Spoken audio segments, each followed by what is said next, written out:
In honor of the special week here at Torch, the Torch fundraiser happening right now at givetorch.org. Every donation is doubled. We're going to talk about the festival of Purim. Of course, you know Purim. It's one of the rabbinic holidays. It celebrates the triumph of our ancestors over their Persian antagonists.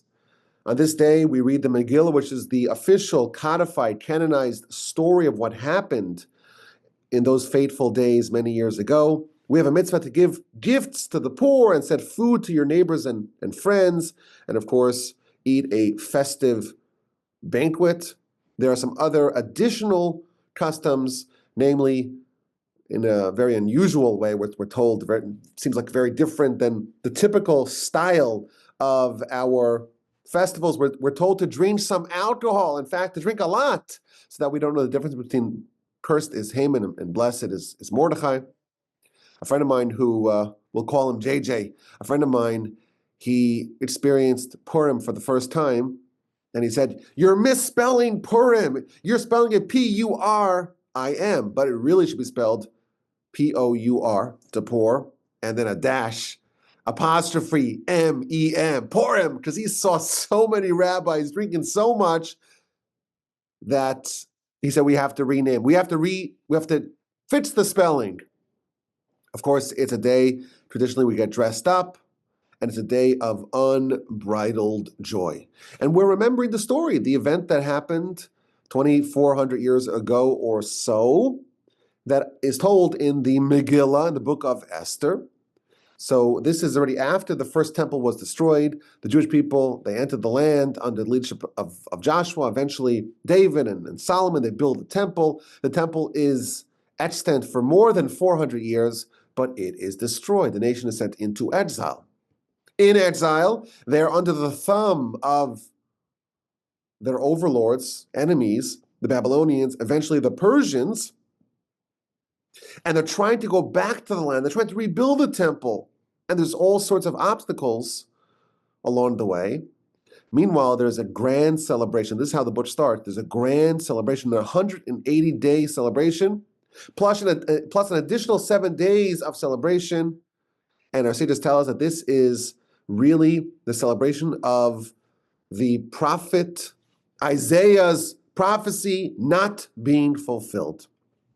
The Persians, they understand that they have the Jews underneath their thumb, and they have the vessels of the temple in their coffers, and they were told by the prophet Isaiah that the exile will last only for 70 years, but they miscalculated. They started the clock a bit too early, and they thought 70 years had elapsed, and to celebrate the fact that the temple was not rebuilt, they made a 180-day celebration.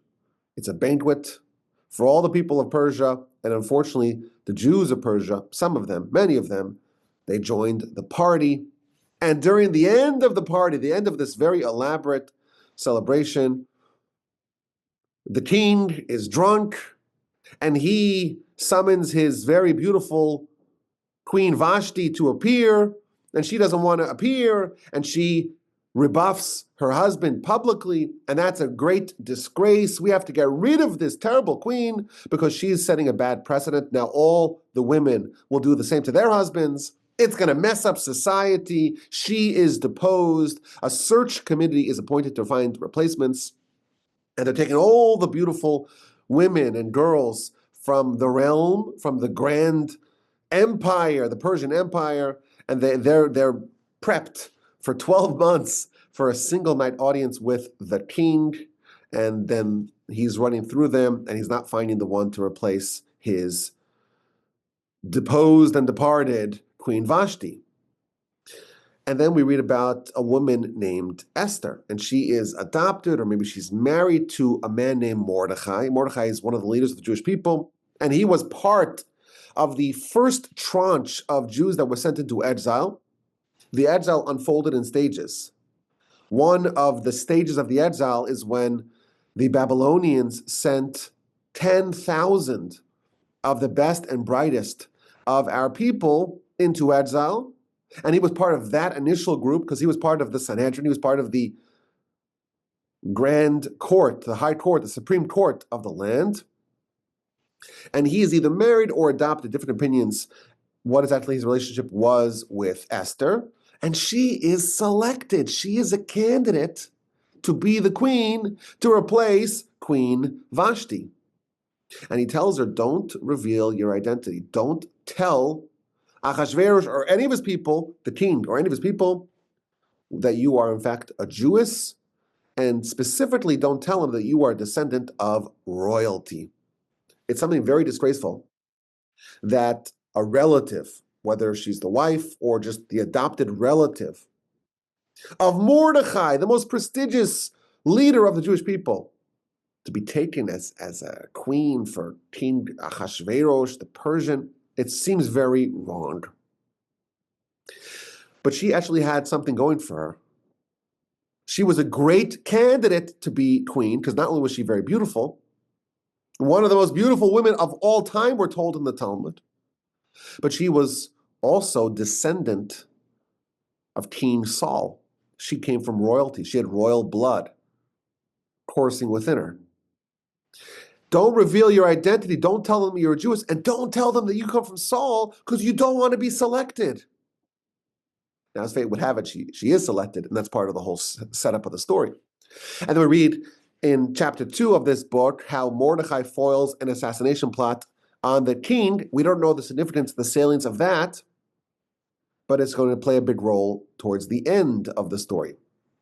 Now, what you find, if you read the story with a discerning eye, that all the events in the beginning of the story that seem to be unrelated to the major theme of the book, they all surface at the end. And this is one of the themes that we're going to see, that the story of Purim is one where there's all sorts of storylines, subtexts to the story, side points to the story that all come together in this crescendo of salvation and triumph. Now, Ahasuerus is the king of Persia. He rules effectively over the whole world, and he appoints a prime minister who's an Agagite, which means he is from Amalek, a sworn enemy of the Jewish people. Haman is appointed prime minister, and the first thing that he does, the first act, his official act, is that everyone must bow before him. Whenever he walks, everyone must prostrate themselves in front of Haman. Now, Haman also had a figurine of an idol on his necklace.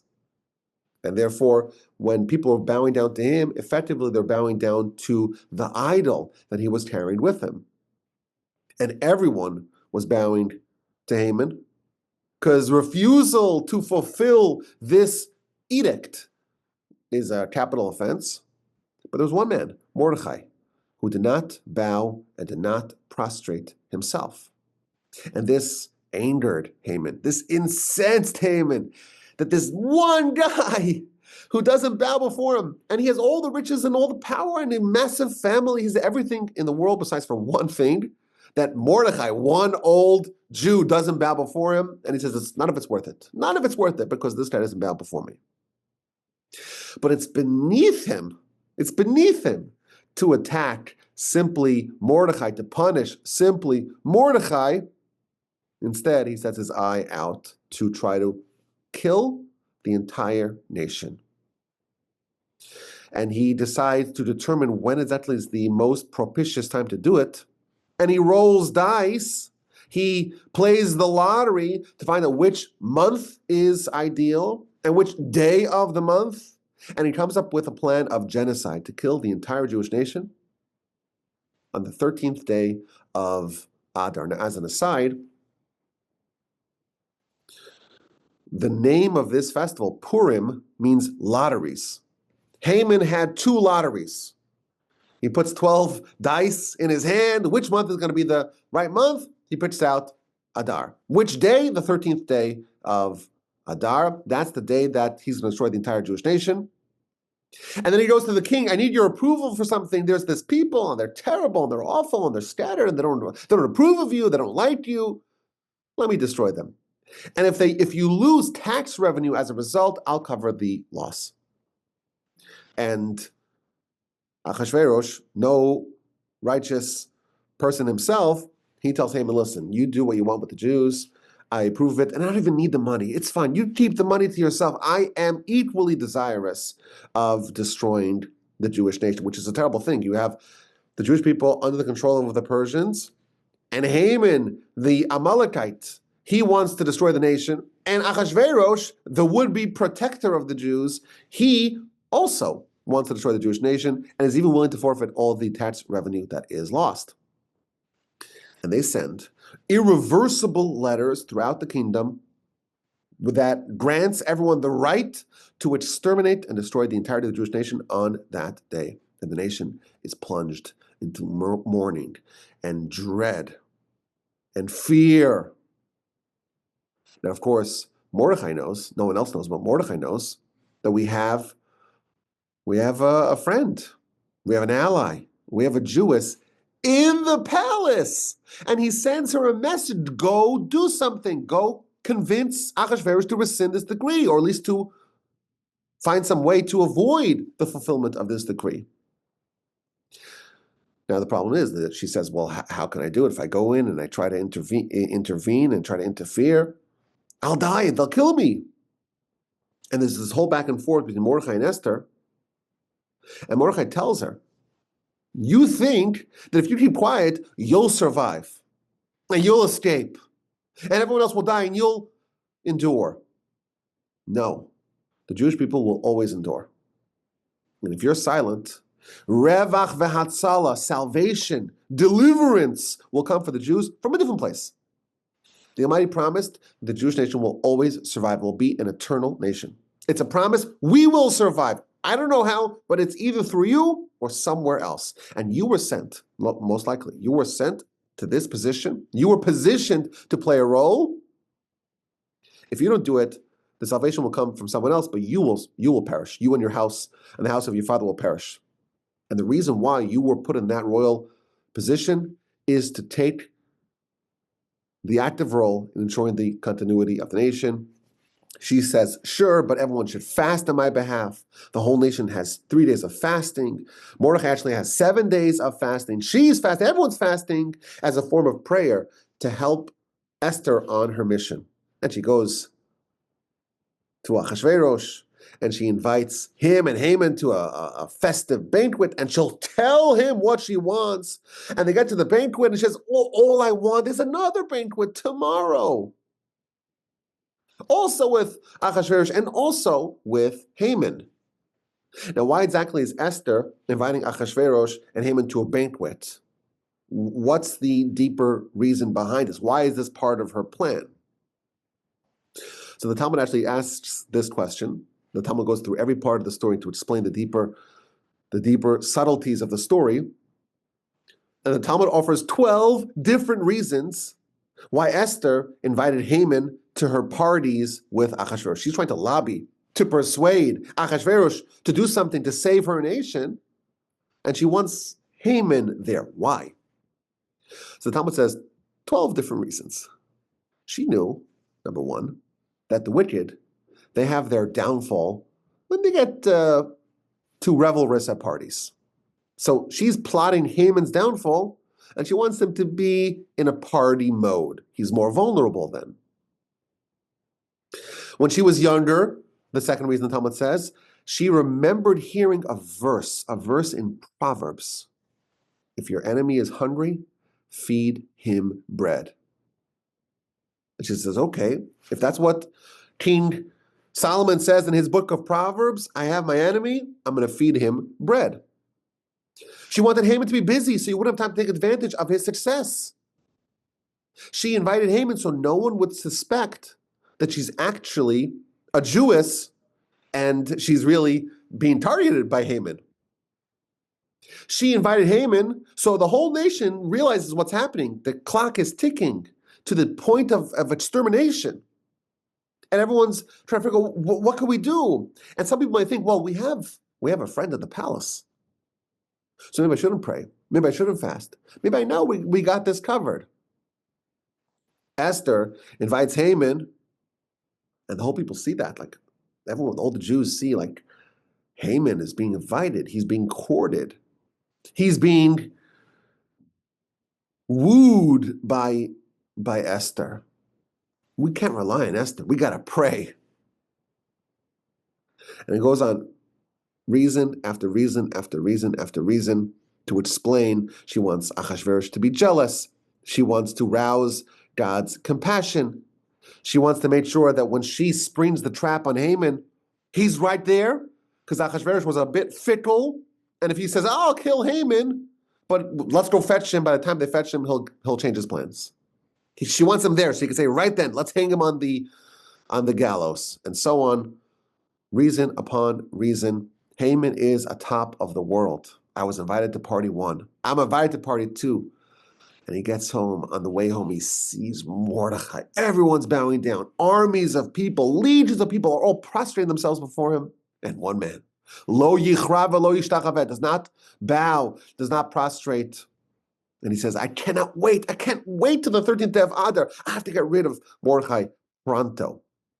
He gets home. His wife says, we have to build a gallows, not just any gallows, 100 feet tall. So the whole city can see, the whole capital city of Shushan could see Mordechai, your enemy, hanging and swinging from those gallows. That night, the king is having bad dreams. He's tossing and turning. What's happening? This Esther is inviting Haman to these parties, and we have one party, a second party. Is there some sort of secret plot? Is there something happening over here? Are they trying to undermine me? Are they ganging up against me to depose me? And he's trying to fall asleep. And he's like, well, there's something is afoot here. And he says, let's go back to the Chronicles. Let's read the story. Let's figure out, is there someone who I should have repaid for their loyalty, and I didn't do it? So start reading the Chronicles. And they get to the story of Mordechai. Mordechai saved the king from an assassination plot. And he was not rewarded for his loyalty. So this is the reason why people are not telling me about this current assassination plot. Because they think that I'm not reliable. They think that if you save the king, you get no reward. I have to stop that right now. I want to honor Mordechai. I want to honor Mordechai for his loyalty to the king and save me from that assassination plot. Now, meanwhile, Haman is all concerned about these gallows and doesn't want to wait till the morning. What he needs Achashverosh's approval to go hang Mordechai pronto. So he shows up in the middle of the night. And as Achashverosh is tossing and turning, and he learns and he remembers about the story of Mordechai saving the king, Haman shows up.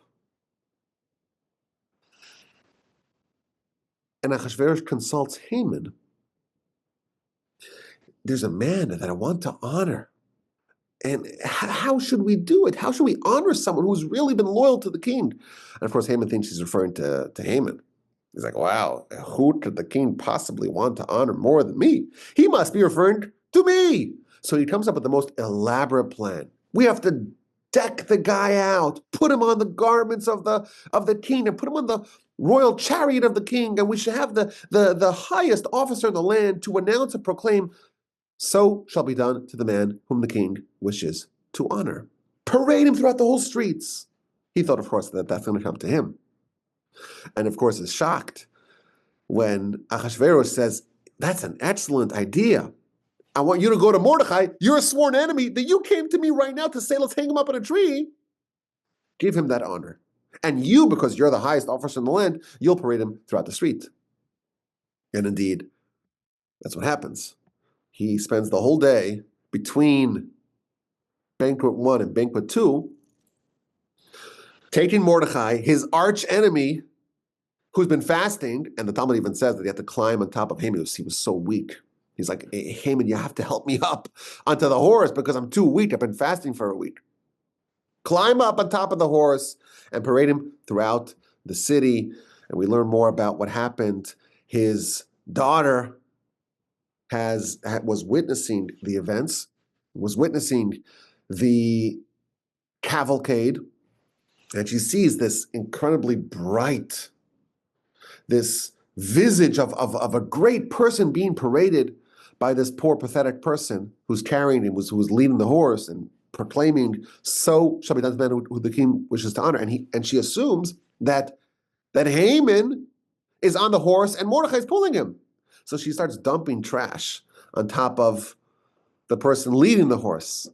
And Haman looks up and she sees, oh no, it's her father. So she collapses and falls out the window and dies. That's what we're told. So this is like the worst day of Haman's life, but it's going to get even worse. When he finally finishes the parade throughout the whole city, and he's tired and sweaty and smelly, it's time for the second banquet. And they come and they hustle and bring Haman to the banquet because this is banquet number 2. And there,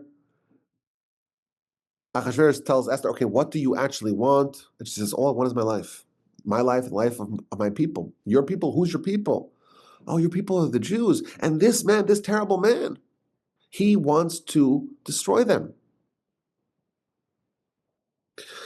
And some series of events happen, and Achashverosh in one stroke says, oh, he wants to hang Mordechai on that tree. Let's hang him on that tree. And indeed, Mordechai replaces Haman, and there's a new decree that on the 13th day of Adar, not that the Jewish people will be destroyed, but they'll defend themselves. They could kill all the people that wanted to kill them. And this terrible genocide was not fulfilled. Instead, the opposite happened, where all those terrible anti-Semites, they themselves were killed, and their plans and schemes were torpedoed, and the Jewish people killed all their enemies. In Shushan, they killed 500 of the worst enemies, including the 10 sons of Haman, and these days were made into holidays. The following day, the 14th day of Adar, is made into a holiday because this is a day of relief when the nation had obtained relief from their enemies. Now, there's some aftermath to the story. At least according to one opinion, Esther bore a son with Achashverosh, who was none other than Darius, and he was the one who signed off on the completion of the temple. The second temple was built under the auspices of the continuation of the line of Achashverosh and Esther. That's the story of the Megillah, which we read every Purim, once by night and once by day. So it's a whole elaborate story, very dramatic.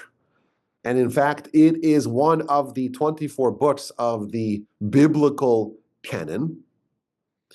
And one of the most noteworthy aspects of this book is that it's the only book that we have in our canon that the name of God is not mentioned. How many times is the name of God mentioned in the Megillah? Exactly 0 times. And it's maybe the most glaring question of the story of the book. Why is the name of God omitted? Why is apparently the role of God in the story not present for us to learn from it? And this question is a question asked by many, and the answer to this question may open up some portals of understanding into the deeper message of the festival and of the book. Now, over Shabbos, I did some research, and I found a book that offers 10 different answers to this question, to the question of why the name of God is omitted from the Megillah. Now, I'm not going to go through all 10 answers, but I'll tell you some of the answers that are proposed. Haman indeed was destroyed. Him and his 10 sons were hung on the gallows that he had intended Mordechai to swing from. But Amalek, the nation of Amalek, endured. The nation of Amalek is still present, is still active. The first time Amalek is mentioned in the Torah as a nation, it's in chapter 17 of Exodus. There's the first war that our nation wages after the Exodus is the war against Amalek. And the war ends where the nation, our nation, weakens Amalek, but doesn't destroy Amalek. And then there's a very short message about the state of existence so long as Amalek is active. And it says that the throne of God, but it doesn't spell out the full name of God. The throne of half of the name of God is going to be active until, or it's going to demonstrate, or it's going to be committed towards this war against Amalek. It's a very cryptic sort of verse. This is in chapter 17 of Exodus. And the commentators always tell us, well, wait a minute, like, why is it talking about the throne of God, but it doesn't spell God's name completely? Why is this contingent on the war against Amalek? And the answer is that the Amalek is the force that is limiting the exposure of God in the world. Amalek is like the foreign God that is detracting from the glory of God in the world. And so long as Amalek reigns, the name of God is not complete. This story is a story of weakening of Amalek, not of destroying of Amalek. And therefore, the name of God is not present. It's not visually present in the story. So this shows us one theme of the book. This is a war against Amalek, and it's a continuation of the war that started right after the Exodus, and it continues until this very day, and we're not done, and therefore, the name of God is not going to be present, or at least it's not going to be overtly present. There is another theme that the Talmud tells us about the festival of Purim. The Jewish nation accepted the Torah at Sinai. There were 10 commandments, and it was a very dramatic prophetic experience that happened at Sinai. But if you read the text of the Torah, of the Sinai revelation, it says that the Jewish nation was at the foot of the mountain, but read literally, it's at the, it can be read as underneath the mountain. And the Talmud tells us that the acceptance of Torah at Sinai, it was as if the nation was underneath the mountain. And it's as if God had said to the Jewish people, you must accept the Torah. If not, I will let go of the mountain, so to speak, and crush you and bury you. There was a part of the revelation at Sinai. It was so powerful, it was so undeniable, it was so miraculous that there was no way for a person to say, I don't want the Torah. They were forced into it. They were compelled. It was accepted under duress. It wasn't an even-handed transaction.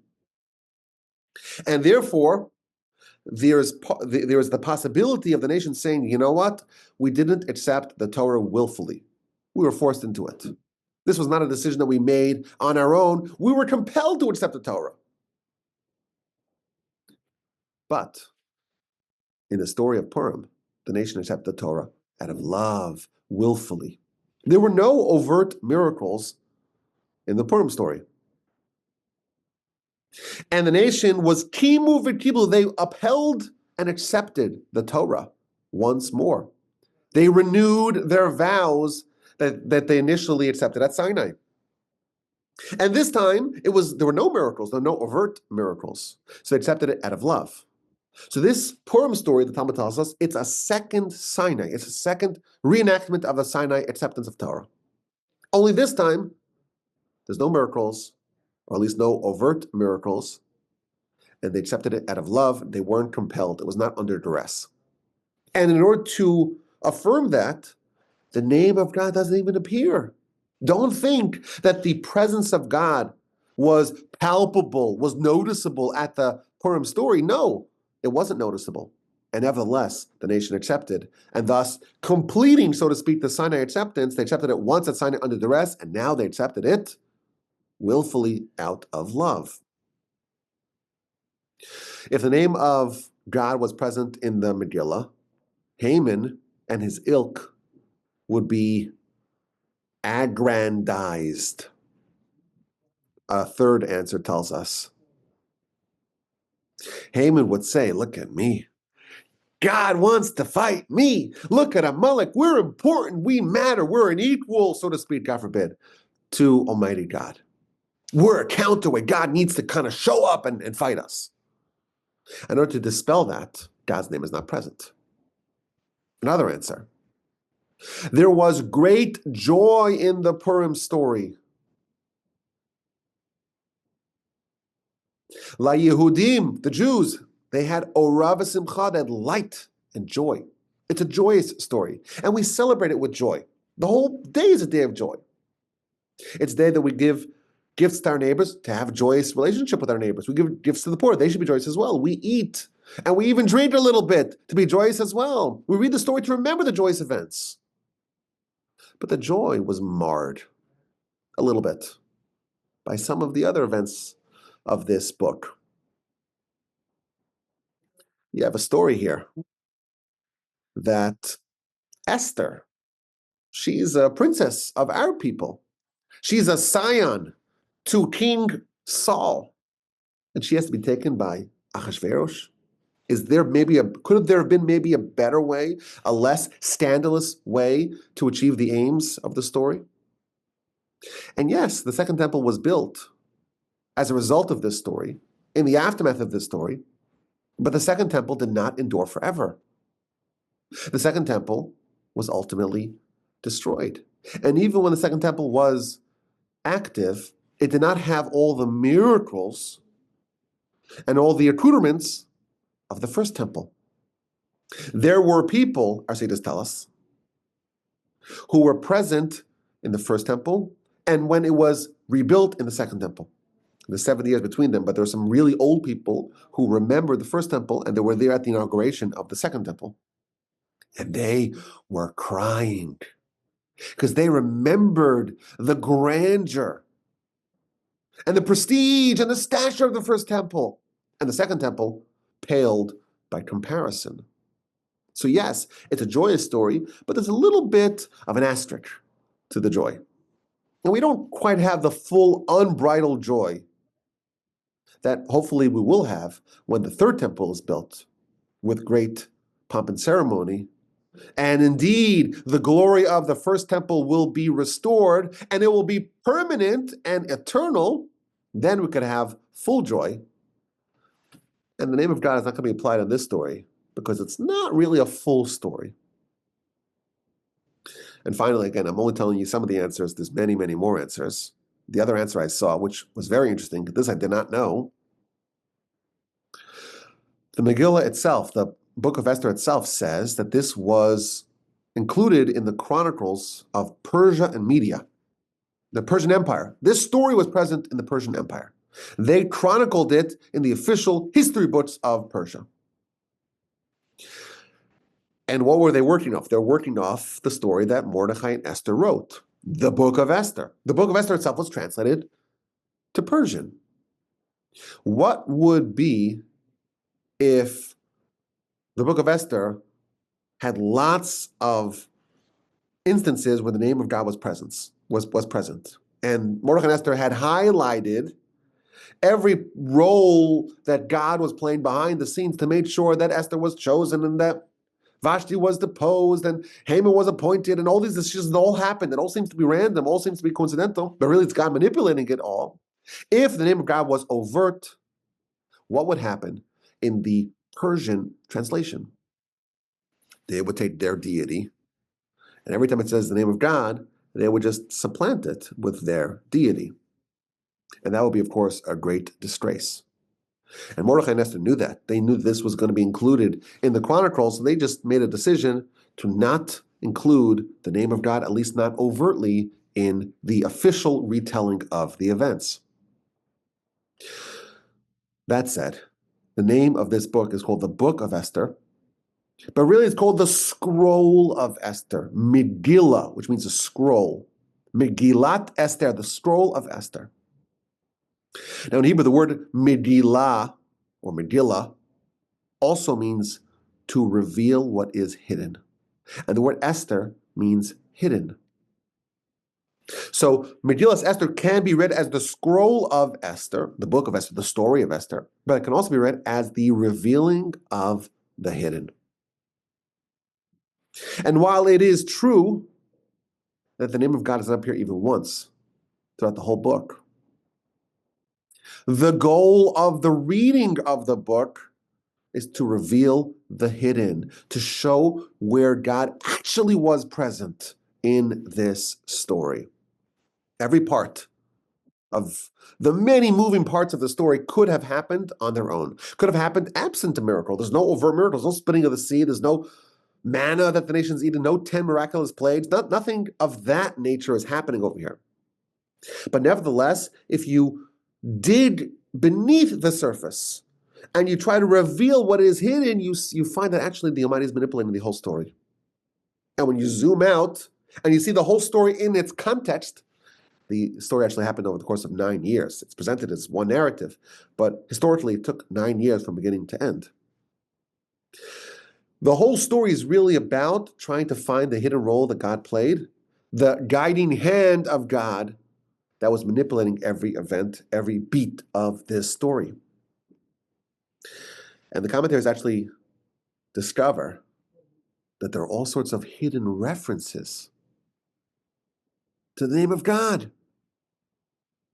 For example, when Esther invites Haman and Ahasuerus to the banquet, she makes the decision to use this banquet as a means to try to lobby Ahasuerus on the nation's behalf. The verse says, Yavo Hamelech, let the king come. Yavo starts with the Yud. Hamelech starts with the Hey, Yud Hey. Vihaman and Haman. So Yud Hey, if you look at the first letter of these words, Yavo is a Yud. Hamelech, the king. Hey. Vihaman, that's a Vav, and then the final word is Hayom, today. Those 4 words, the first letter of each of those four-letter words is a Yud and a Hey and a Vav and a Hey. It's the name of God. And in fact, people have looked, first letters, last letters, there's many, many, many references of the name of God in the actual text of the book, but it's hidden. And what's amazing is that we spoke about this earlier, that the reason why Esther invited Haman to her party, well, there's 12 different reasons. Why does she invite Haman to the party? Talmud says 12 different reasons. Now, one of the sages met Elijah the prophet, and they started discussing the reasons why Esther invited Haman to her party. And the sage asked Elijah the prophet, you're a prophet, tell us which one of these 12 reasons is correct. And Elijah the prophet says, well, actually, they're all correct. She had all 12 reasons in mind. So we have Esther scheming and planning what to do about this major problem. The nation is slated for complete and utter destruction. And I'm going to make a bold move, a courageous move to endanger myself to save them. And what I'm going to do is I'm going to invite Haman and Pharaoh. That's what I'm going to do. I'm sorry, Haman and Ahasuerus. Pharaoh is a different guy, a different king with similar predilections and desires. I'm going to invite Haman and Ahasuerus to a party today. And why? 12 different reasons. And specifically there, the authors of the Megillah made sure that you spelled the name of God. Notwithstanding the fact that Esther had 12 different reasons for her behavior, ultimately, you zoom out and you see, actually, this is all the will of God. The festival is called Purim. Why? Because of a lottery. It's a lottery. It's random. But the truth of the reason why this name is the appropriate name is because, yes, Haman thought it's all random. There's no hand of God at all. Our revelation of the hidden, the Megillas Esther, is to remind us that even the events that are deliberately random, it's spinning dice, it's pulling stuff out of a lottery, even that, God is in ultimate control. There is a custom to get dressed up. Why? To wear a mask. Why? To understand that there's something behind the veneer, behind the facade. There's always something hidden that needs to be revealed. And this really is a story of our nation. We look back at 4,000 years of Jewish history. How long ago did Abraham live? 3,800 years ago or so? It's a long story since Abraham made the decision to cross over the river and to be the one who's willing to stand up for God in the world, and to be the father of the great nation and the father of many nations that are going to bring the world to perfection. And you look back at a retrospective of all of this history, and there's a lot of suffering along the way, and a lot of close brushes with destruction. and all sorts of events that at the time, it's hard for us to see where was God. And there's a lot of suffering, a litany of suffering throughout our story. One of the elements of Messiah is the full fulfillment of this revelation of the hidden. The verse tells us, "Az yimale schot pino," then our mouth will be full of laughter. We may be suffering a lot over the course of our 4,000 years of history, but there will be a point in time where we'll be able to see the entirety of God's plan. And the only reaction we'll have is laughter. We'll see all the moving parts. It's like a massive, massive Purim story. And all these parts of the story, we don't see until the very end how they're all connected. It's a 1,000-piece puzzle, but no, there's a million pieces. And each event is one piece, and we have no idea how it fits into the big picture, literally.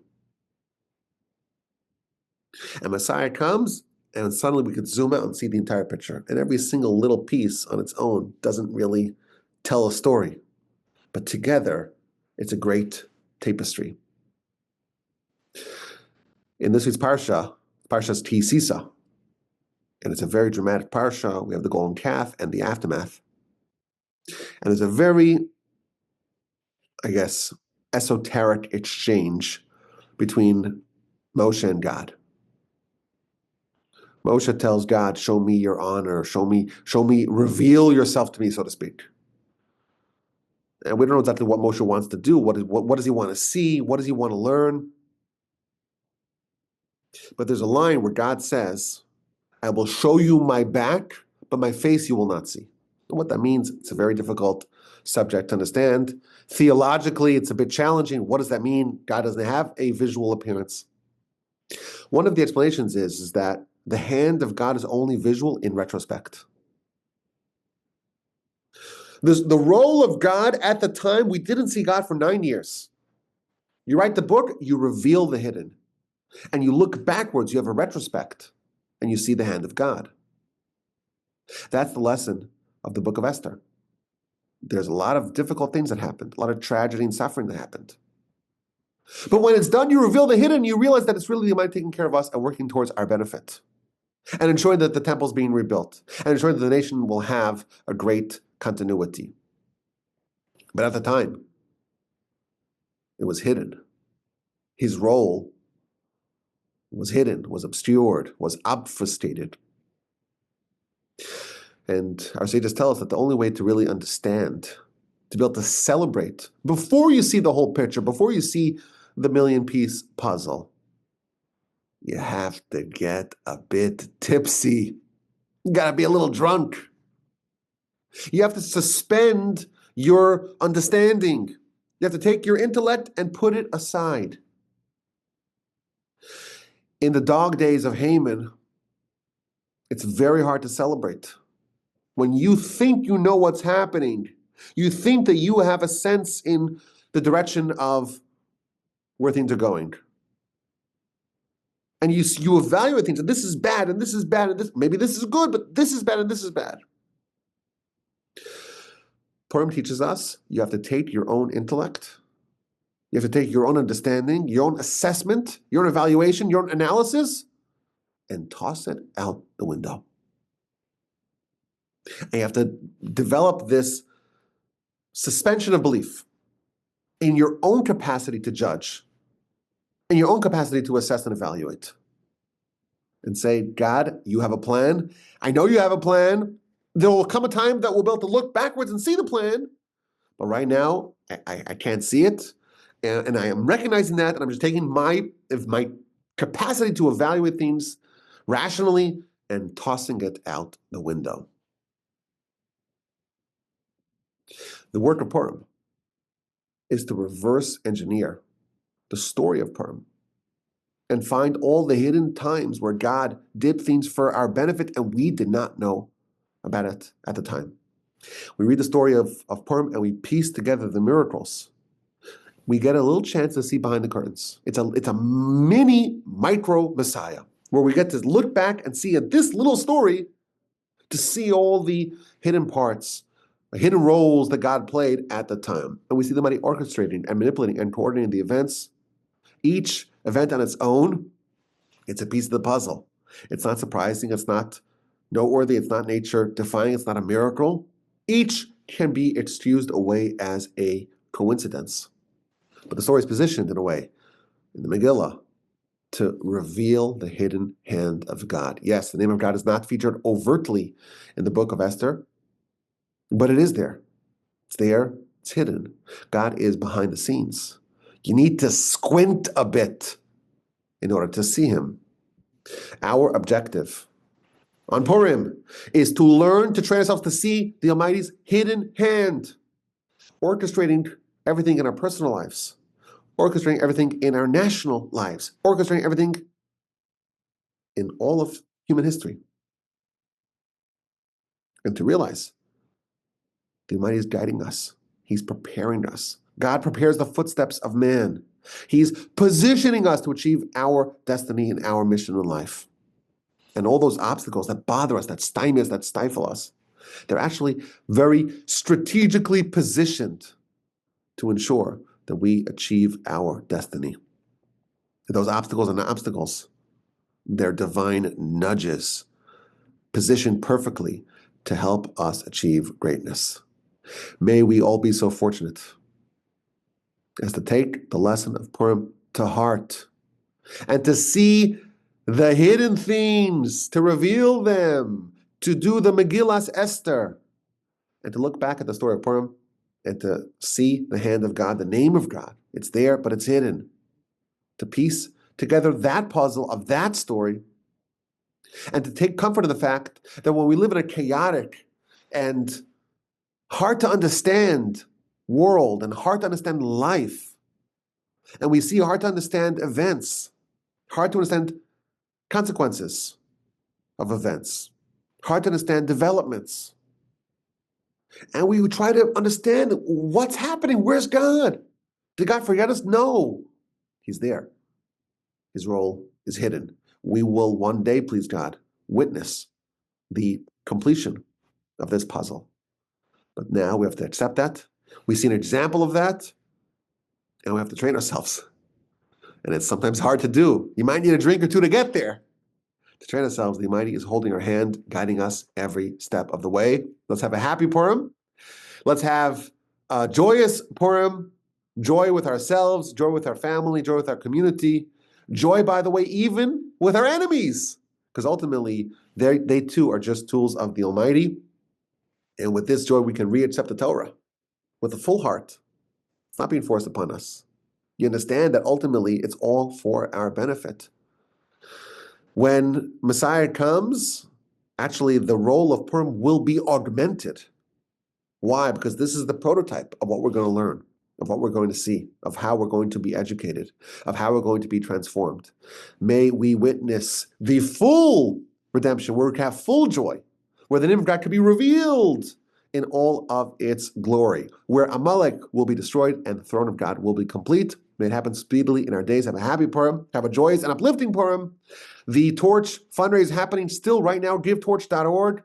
Thank you all for your friendship and your kindness and your wonderful support. And my email address is, should you choose to email me to let me know about what's going on, rabbiwolbe@gmail.com. I look forward to your questions and comments and your feedback.